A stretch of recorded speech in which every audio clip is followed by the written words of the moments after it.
Good morning students, आपका स्वागत है एमटी फिजिक्स मंत्रा क्लासेस में। हम कर रहे थे चैप्टर 1 इलेक्ट्रिक फील्ड, जिसके न्यूमेरिकल थे। इसी सीरीज में आगे बढ़ते हुए यहाँ कुछ न्यूमेरिकल लिखे हुए हैं, इनको आप थोड़ी 2 सेकंड के लिए पढ़ लीजिए। इसमें पहला न्यूमेरिकल है, 2 बिंदु आवेश जो 1 माइक्रोकूलम तथा 0.25 माइक्रोकूलम है। एक प्लस का माइक्रोकूलम है और दूसरा माइनस का माइक्रोकूलम है। वायु में एक दूसरे से, देखिए चित्र के द्वारा समझेंगे।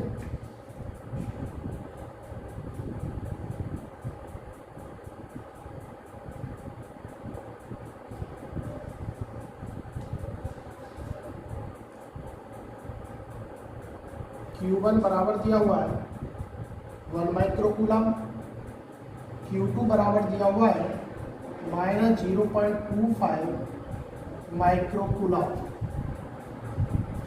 एक दूसरे से वायु में रखे हुए हैं 0.40 मीटर की दूरी पर। इन दोनों आवेशों को मिलाने वाली रेखा के किस बिंदु पर एक तीसरा आवेश रखा जाए। एक तीसरा आवेश, मान लीजिए, माना तीसरा आवेश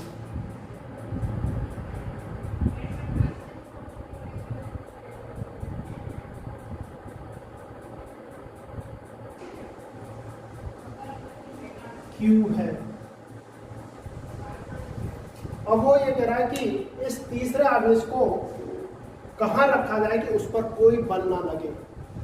इस मिलाने वाली रेखा के किस बिंदु पर हम जो है तीसरा आवेश रखें कि उस पर कोई भी बल ना लगे। अब यहाँ पर स्थिति यह आती है कि मान लीजिए हम इस आवेश को हम यहाँ पर रखते हैं, यहाँ पर इस रेखा के किसी भी बिंदु पर, कहीं पर मध्य में रखते हैं।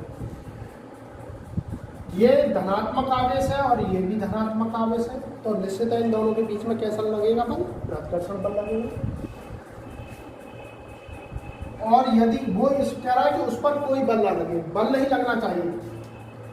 यदि हम इस आवेश को बाहर कहीं, मध्य में ना रखकर बाहर कहीं बिंदु P पर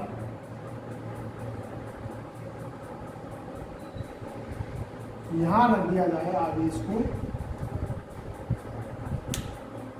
Q2 आवेश से बाहर की तरफ, तो उस पर कोई भी बल कार्य नहीं करेगा। हमने इधर ही क्यों रखा है? बिंदु P पर इधर की तरफ ही क्यों रखा है, इधर क्यों नहीं रखा है? ये बात समझने की है। पर ये आवेश कैसा है आपका? धनात्मक है। ये कैसा आवेश है? ये भी धनात्मक है। हम बाहर की तरफ रखते हैं तो इन दोनों के बीच में कैसा लगेगा? प्रतिकर्षण बल। तो ये बल अधिक हो जाएगा, ये बल कम हो जाएगा। इसलिए हमने जो है इस आवेश को जो है -0.25 माइक्रोकूलम, चूंकि ये आवेश कम है और उसमें भी नेगेटिव है, तो हमने जो है इधर की तरफ जो है बाहर की तरफ बल इस बिंदु P पर जो है Q आवेश को रखा है, जिस पर इस पर कोई भी बल कार्य नहीं करेगा। ये बात आपकी समझ में आ गई होगी। एक बार और रिपीट कर लेते हैं दोबारा। यदि इस आवेश को हम Q1 से इधर की तरफ रखते हैं, चूंकि ये भी धनात्मक आवेश है और ये भी धनात्मक आवेश है, तो इनके बीच में कैसा बल कार्य करेगा? प्रतिकर्षण बल कार्य करेगा। ये कैसा है? माइनस माइक्रोकूलम माइनस का है और उसमें भी जो है 0.25 है, बहुत कम आवेश है, नगण्य के बराबर है। इसलिए इस बिंदु से हम बाहर की तरफ बिंदु P पर जो है आवेश Q को रखते हैं, जिससे इस पर कोई भी बल कार्य नहीं करेगा। ये बात आपकी समझ में आ गई होगी। इसके कारण लगने वाला बल F1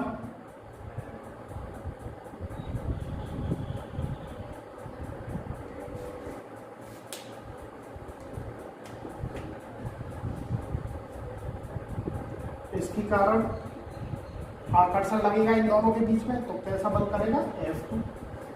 संतुलन की अवस्था में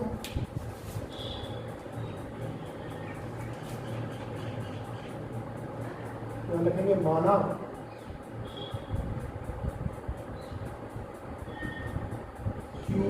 आवेश से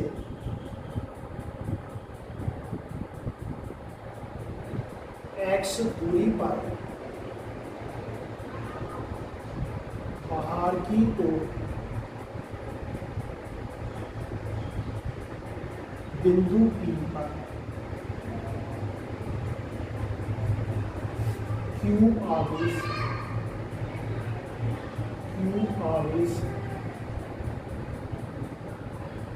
रख देते हैं।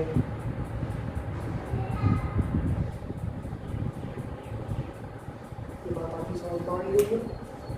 तो संतुलन की अवस्था में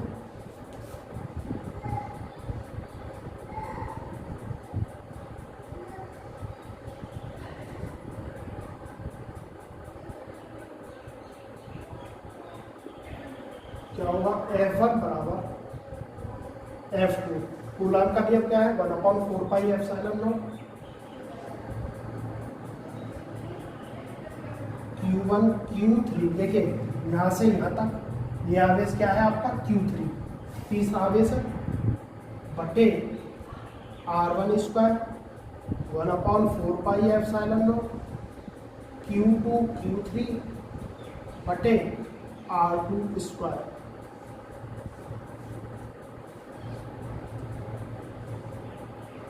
R1 बराबर कितना है 0.40 प्लस x मीटर, R2 बराबर कितना है x। मान लगा दीजिए 1 माइक्रोकूलम मतलब 10⁻⁻⁶ गुणा Q बटे 0.40 प्लस x। Q2 का मान 0.25 गुणा 10⁻⁶ गुणा Q बटे x स्क्वायर।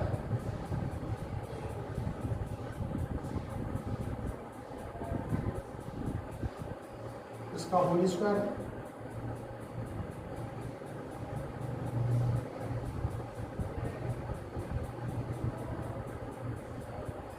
मैंने आपको लास्ट वीडियो में भी बताया था कि इस स्थिति में हम क्या करते हैं, दोनों पक्षों का वर्गमूल लेने पर तो वर्गमूल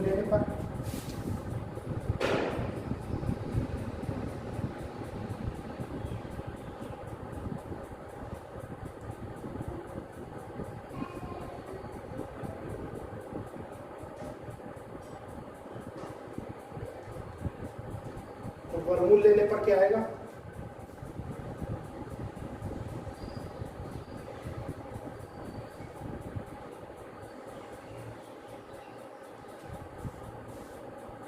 यह आएगा 1/0.40 प्लस x इक्वल टू 0.25 का वर्गमूल कितना हो गया 0.5 बटे x, क्रॉस मल्टीप्लाई कर देंगे, x बराबर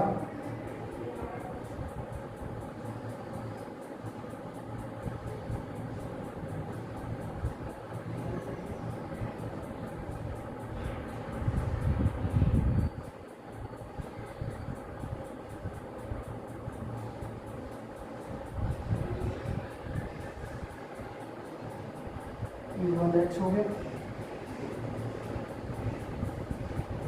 0.50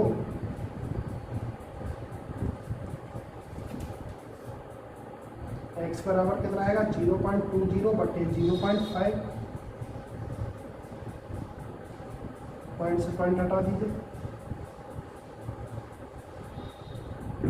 0.40 मीटर। मतलब हमें जो है इस Q2 आवेश से जो है 0.40 मीटर की ही दूरी पर जो है बिंदु P को रखेंगे, जिस पर उस पर कोई भी बल कार्य नहीं करेगा। ये शायद आपकी समझ में आ गया होगा। जल्दी से एक बार और रिपीट कर लेते हैं। मैंने आपको बताया था कि ये Q1 आवेश है, ये Q2 आवेश है जो 0.40 मीटर की दूरी पर रखे हुए हैं। और वो कह रहा है कि तीसरा आवेश हमारे पास Q आवेश मान लिया हमने, उसको कहाँ रखें कि उसका कोई भी बल कार्य ना करे। यदि हम उस आवेश को इधर की तरफ रखते हैं तो ये भी धनात्मक है और ये भी धनात्मक है, उनके बीच में कैसा बल लगेगा? प्रतिकर्षण बल।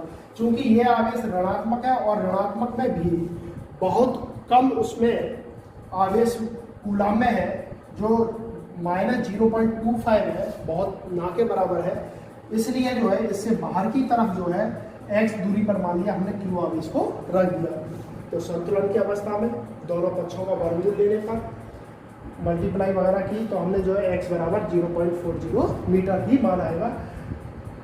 इसका मतलब ये है कि Q2 आवेश से इतनी ही दूरी पर जो है हम इस आवेश को रख दें तो उस पर कोई भी बल कार्य नहीं करेगा। इसी प्रकार नेक्स्ट क्वेश्चन है, इसमें आपका आवेश दिया हुआ है, Q बराबर कितना दिया हुआ है? 5 × 10⁻⁴ कूलम। बल F बराबर दिया हुआ है 2.25 न्यूटन। सवाल में ये कह रहा है कि उस बिंदु पर वैद्युत क्षेत्र की तीव्रता ज्ञात कीजिए। तो वैद्युत क्षेत्र की तीव्रता E बराबर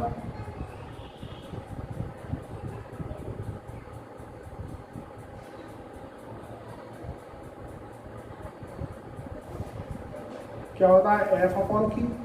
यहाँ पे सूत्र पड़ा होगा वैद्युत क्षेत्र की तीव्रता की परिभाषा से। F का मान है 2.25, 5 × 10⁻⁴, 5 से डिवाइड कर दीजिए।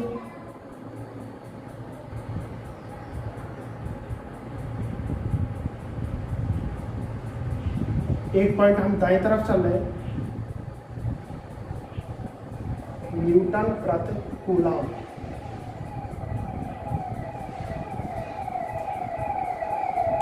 तीसरा क्वेश्चन है,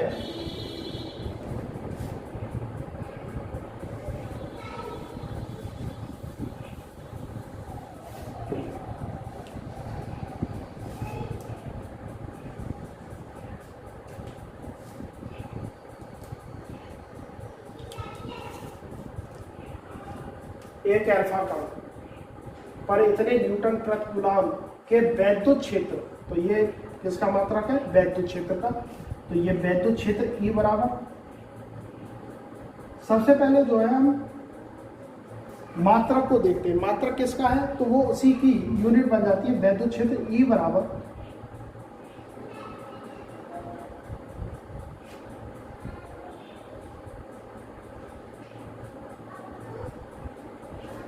एक अल्फा कण में 2 प्रोटॉन होते हैं। क्योंकि एक अल्फा कण में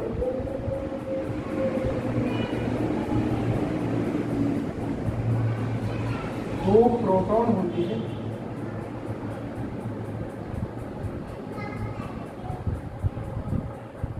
अतः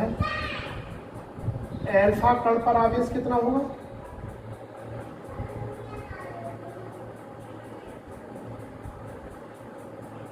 Q बराबर 3.2 × 10⁻⁻19 कूलम। यह अल्फा कण पर आवेश होता है। तो उस पर वैद्युत बल की गणना कीजिए। वैद्युत बल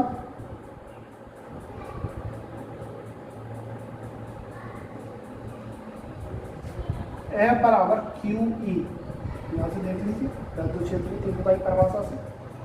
Q का मान 3.2 × 10⁻⁻19, 15 × 10⁻⁴,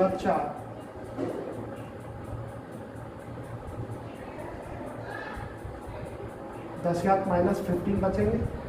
एक पॉइंट बाई तरफ आ रहे हैं, तो मैंने बताया था घात प्लस होती है, -14 न्यूटन। ये आपका तीसरा क्वेश्चन समझ में आ गए होंगे सभी।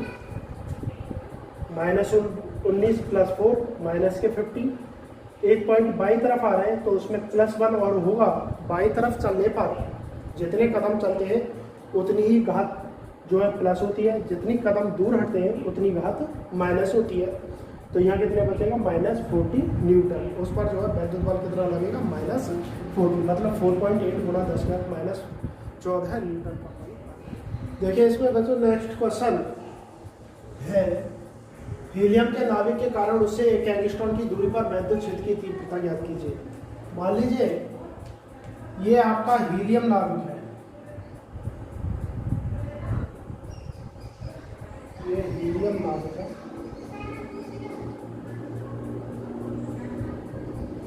ये कह रहा है इससे 1 एंगस्ट्रॉम की दूरी पर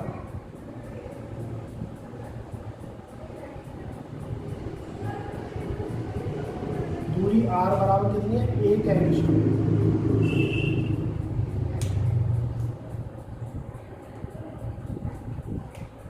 तो दूरी r बराबर कितना है, 1 एंगस्ट्रॉम। और 1 एंगस्ट्रॉम बराबर कितना होता है, 10⁻−10 मीटर। पर वैद्युत क्षेत्र की तीव्रता हमें ज्ञात करनी है।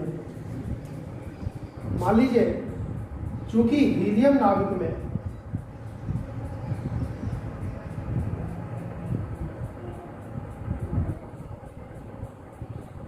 एल्फा कण स्थित होता है,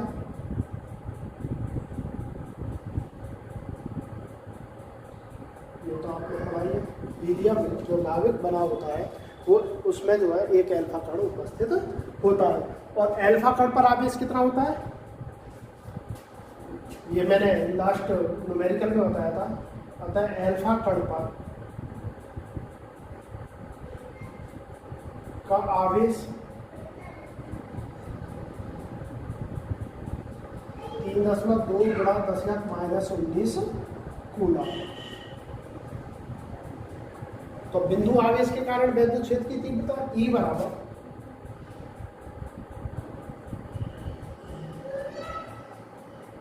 ये आपने सूत्र पढ़ाई है। इसका मान 9 × 10⁻9 3.2 × 10⁻−19 r² 10⁻−10 का होल स्क्वायर।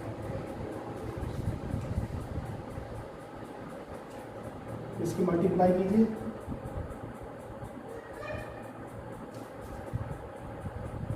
-10 बचेंगे ऊपर,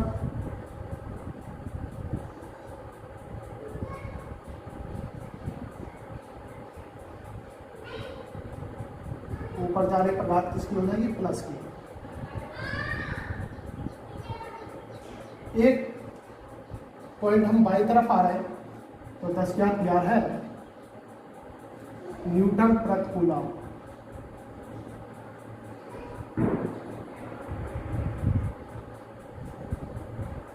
ये आपकी समझ में आ गया होगा। ये हीलियम नाभिक है।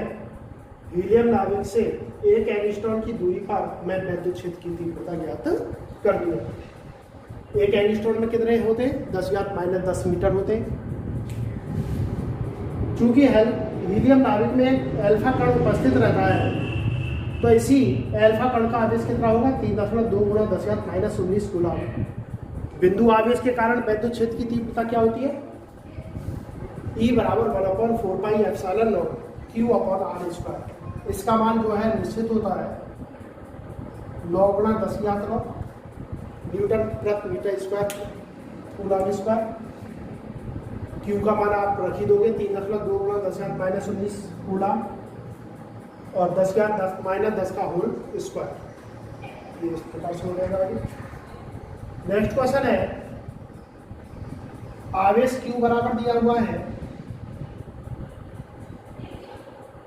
10⁻8 कूलम।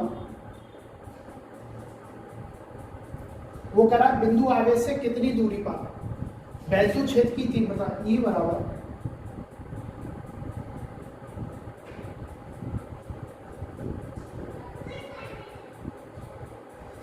चित्र के द्वारा समझेंगे। ये मान लीजिए कोई बिंदु आवेश है Q,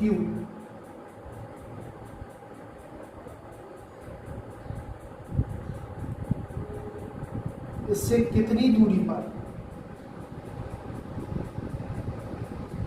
यहां से यहां तक दूर मान ली हमने R, उस पर वैद्युत क्षेत्र की तीव्रता कितनी होगी, E बराबर 450 न्यूटन प्रति कूलम। तो यही वाला सूत्र लगाएंगे, E बराबर बिंदु आवेश के कारण वैद्युत क्षेत्र की तीव्रता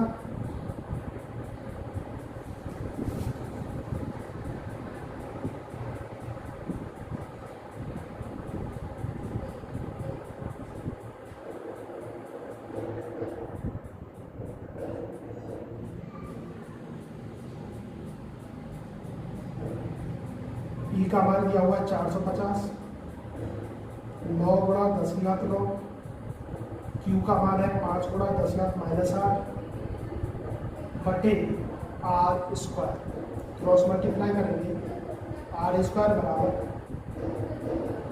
इसकी मल्टीप्लाई कीजिए, 9 5 या 45, 10⁻9 में से -8 गए तो 10 बचेंगे बटे 450। तो इससे ये जब कटेगा तो ये आएगा, आर बराबर आ गया 1 मीटर। 1 मीटर की दूरी पर जो है वैद्युत क्षेत्र की तीव्रता कितनी होगी? 450 न्यूटन प्रति कूलम। नेक्स्ट क्वेश्चन है इसमें कि एक स्थान पर 1000 न्यूटन प्रति कूलम का वैद्युत क्षेत्र पूरब की ओर, ये 4 दिशाएं होती है, पूरब, पश्चिम, उत्तर, दक्षिण। वो कह रहा है कि एक स्थान पर 1000 न्यूटन प्रति कूलम का वैद्युत क्षेत्र जो है पूरब की ओर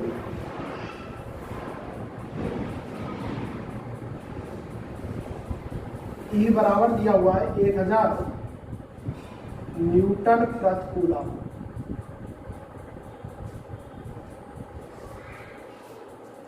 ऐसी वस्तु स्थित है जिस पर 10⁶ इलेक्ट्रॉनों की अधिकता है। इलेक्ट्रॉनों की संख्या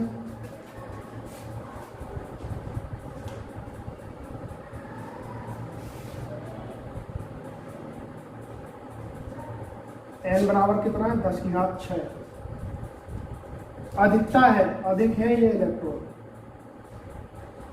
तो इसका मतलब क्या होगा? आवेश कैसा होगा? ऋणात्मक होगा, क्योंकि जिस चालक पर या जिस वस्तु पर इलेक्ट्रॉन अधिक होते हैं उस पर आवेश कैसा होता है? ऋणात्मक होता है। जिस वस्तु पर या चालक पर इलेक्ट्रॉनों की कमी होती है उस पर कैसा होता है? धनात्मक आवेश।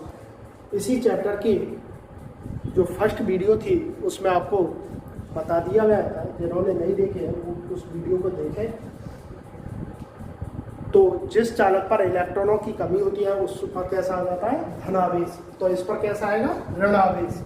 ऋणावेश आएगा तो वैद्युत क्षेत्र की दिशा इधर की ओर है, तो वस्तु के या इलेक्ट्रॉनों की गति की दिशा किधर की तरफ होगी? इधर की तरफ होगी। तो उस वस्तु का आवेश कितना होगा?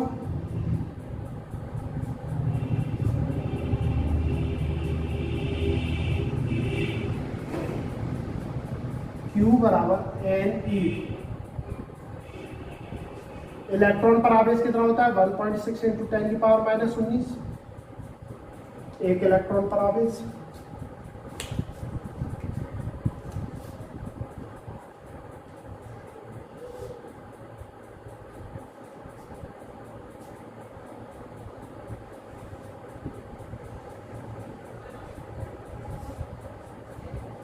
कूलम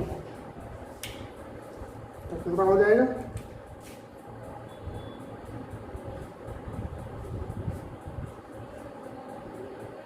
तो वो कह रहा है कि वस्तु पर लगने वाले बल की, क्योंकि E बराबर क्या होता है? F/Q। F बराबर क्या होगा? QE। Q का मान है 1.6 × 10⁻30। E का मान है 1000। इसको लिख सकते हैं 1.6 × 10⁻30। 1000 तो लिख सकते हैं 10⁻3, क्योंकि 1 2 3 10 न्यूटन। अब ये कह रहा है कि बल की दिशा, मैंने आपको बताया था अभी, वैद्युत क्षेत्र की दिशा पूरब की ओर है और उसमें एक ऐसी वस्तु स्थित है जिस पर 10⁶ इलेक्ट्रॉनों की अधिकता है, तो उस वस्तु पर कैसा आवेश है? ऋणात्मक आवेश है। तो इसलिए इलेक्ट्रॉन जो गति करेंगे वो किधर करेंगे? पश्चिम की ओर करेंगे। इलेक्ट्रॉन इधर की ओर गति करेंगे, वैद्युत क्षेत्र की दिशा है पूरब की ओर, तो दिशा जो होगी वो कैसी होगी? पश्चिम की ओर बल की। 3 माइक्रो कूलम का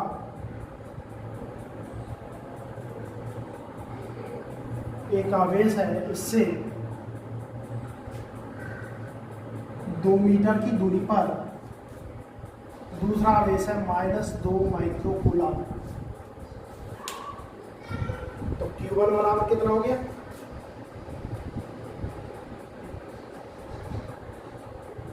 Q2 बराबर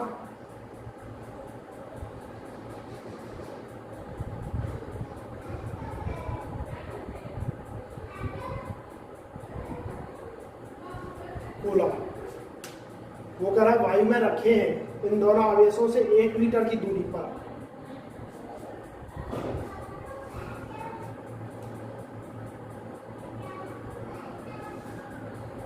ये दोनों आवेश किस दूरी पर रखे हुए?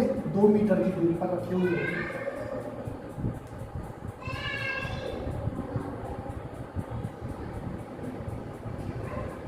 दो मीटर की दूरी पर रखे हुए हैं दोनों आवेश। इन दोनों आवेशों से 1 मीटर की दूरी पर स्थित बिंदु पर वैद्युत क्षेत्र की तीव्रता ज्ञात कीजिए। इससे 1 मीटर की दूरी पर, इससे भी 1 मीटर। तो इसका मतलब क्या हुआ कि ये मध्य बिंदु होगा P, भैया इससे 1 मीटर की दूरी, और ये भी जो है क्या होगी 1 मीटर की दूरी। तो इसका मध्य बिंदु होगा। वैद्युत क्षेत्र की तीव्रता ज्ञात कीजिए। तो देखिए इस आवेश के कारण वैद्युत क्षेत्र की दिशा जो है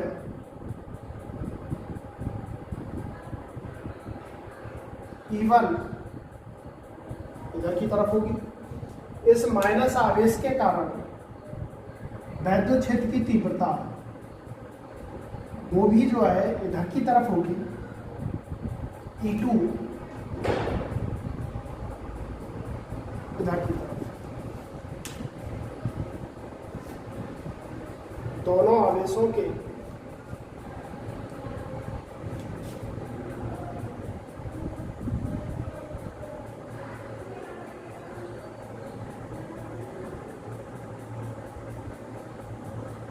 मध्य बिंदु P पर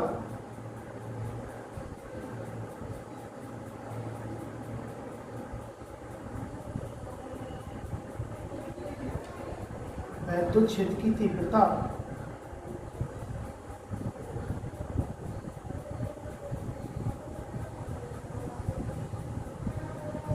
E बराबर क्या हुआ? E1 प्लस E2, क्योंकि दोनों की दिशा जो है एक ही तरफ है। तो 1/4πε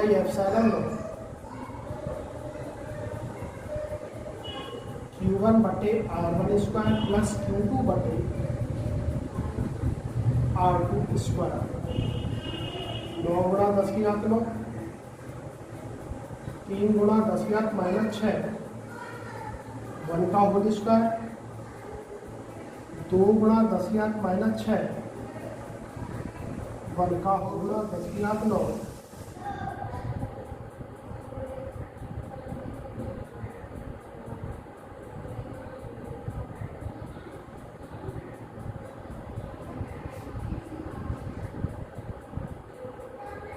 तीन 2 5,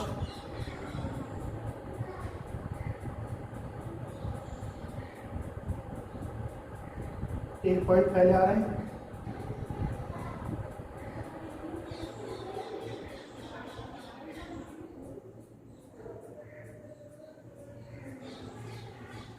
ये सवाल आपकी समझ में आ गया होगा, एक बार और रिपीट कर देते हैं।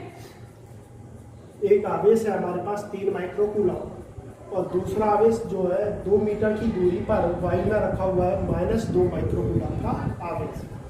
वो कह रहा है कि इन दोनों आवेशों से 1 मीटर की दूरी पर, तो यहाँ से 1 मीटर की दूरी और इधर से भी 1 मीटर की दूरी। तो 1 मीटर की दूरी का मतलब क्या हुआ कि दोनों आवेशों के मध्य बिंदु P पर जो है वैद्युत क्षेत्र की तीव्रता ज्ञात करनी है। तो देखें इस आवेश के कारण वैद्युत क्षेत्र की तीव्रता किधर की ओर होगी? इधर की ओर होगी, बिंदु P की ओर। इसके कारण जो है वैद्युत क्षेत्र की तीव्रता वो जो है विपरीत दिशा में इधर की तरफ होनी चाहिए थी, लेकिन हमने क्या करा, इस माइनस माइनस क्या हो जाएगा प्लस हो जाएगा, इसलिए जो है वैद्युत क्षेत्र की तीव्रता को हमने क्या कर दिया इधर की तरफ ही कर दिया। आप इधर की तरफ करना चाहते हो तो यहाँ माइनस लोगे, माइनस से क्या होगा माइनस माइनस क्या हो जाएगा प्लस हो जाएगा, इसलिए जो है हमने पहले ही कर दिया, 3 गुणा 10⁻⁻⁶ ये सॉल्व करने के बाद बिंदु ई पी पर जो वैद्युत क्षेत्र की तीव्रता कितनी होगी, 4.5 गुणा 10⁴ न्यूटन प्रति कूलम होगी। नेक्स्ट क्वेश्चन है,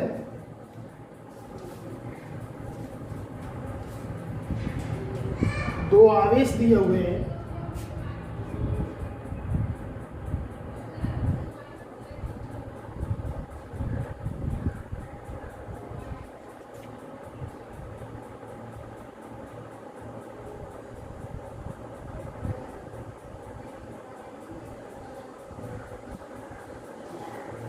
जीरो 0.04 मीटर की दूरी पर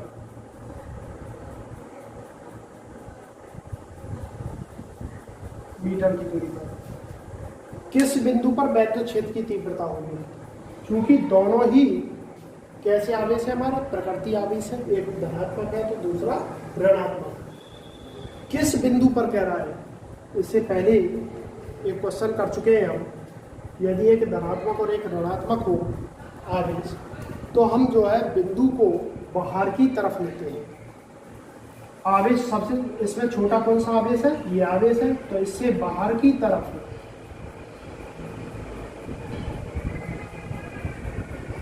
मान लीजिए यहाँ पर बिंदु P पर जो है वैद्युत क्षेत्र की तीव्रता क्या हो जाएगी, 0 हो जाएगी।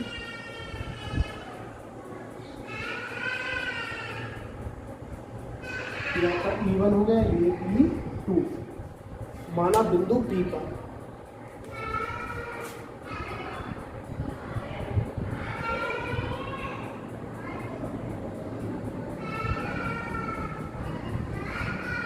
तो क्षेत्र की तीव्रता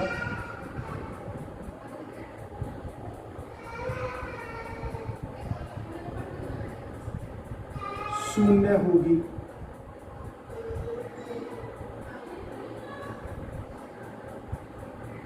E1 बराबर क्या होगा, E2, तो 1/4πε0 Q1 बटे R1 स्क्वायर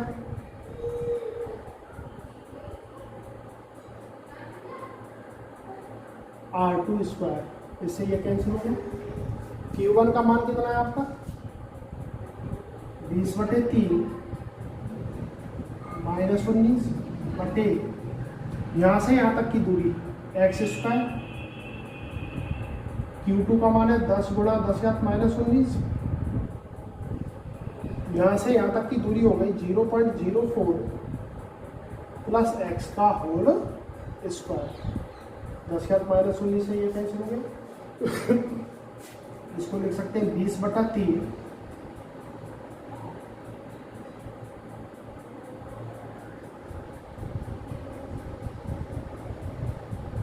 10 दूनी 20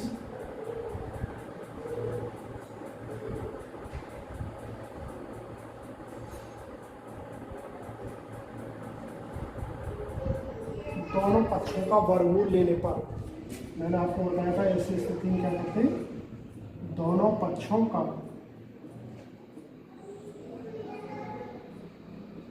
वर्गमूल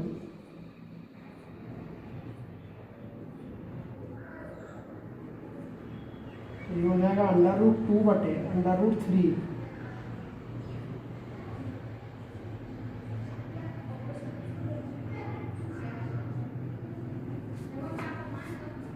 √2 का मान 1.414, √3 का मान 1.732।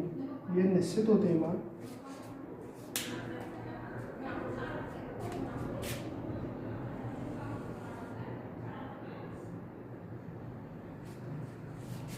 तो यहाँ पर लगा दीजिए मान 1.414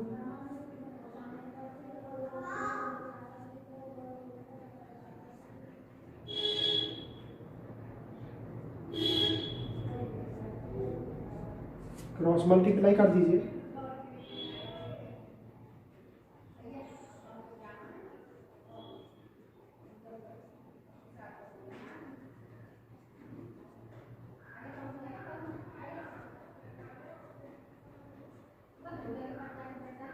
कितने पॉइंट है, 3 2 5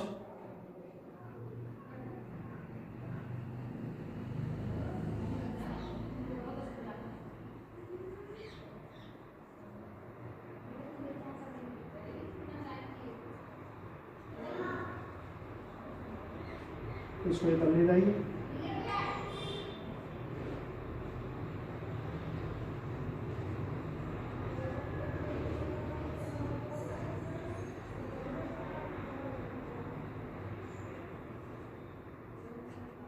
एट बचेंगे, दो में से ही गया एक।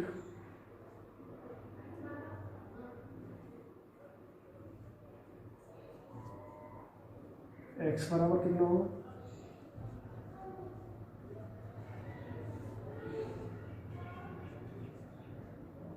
2 0 बढ़ा के पॉइंट से पॉइंट हटा दीजिए।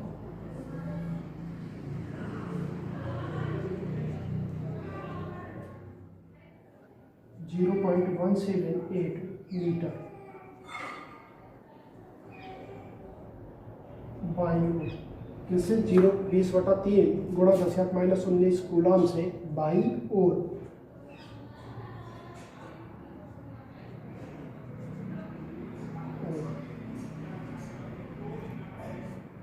वैद्युत क्षेत्र की तीव्रता क्या होगी? 0 होगी। न्यूमेरिकल आपकी समझ में आ रहे होंगे। आप अपनी राय कमेंट में अवश्य लिखकर देना कि आपको वीडियो कैसी लग रही है। वीडियो यदि ये पसंद है तो आप अधिक से अधिक ज़्यादा से ज़्यादा शेयर करें, लाइक करें, और जिन्होंने अभी तक चैनल को सब्सक्राइब नहीं किया है तो प्लीज़ चैनल को सब्सक्राइब करें।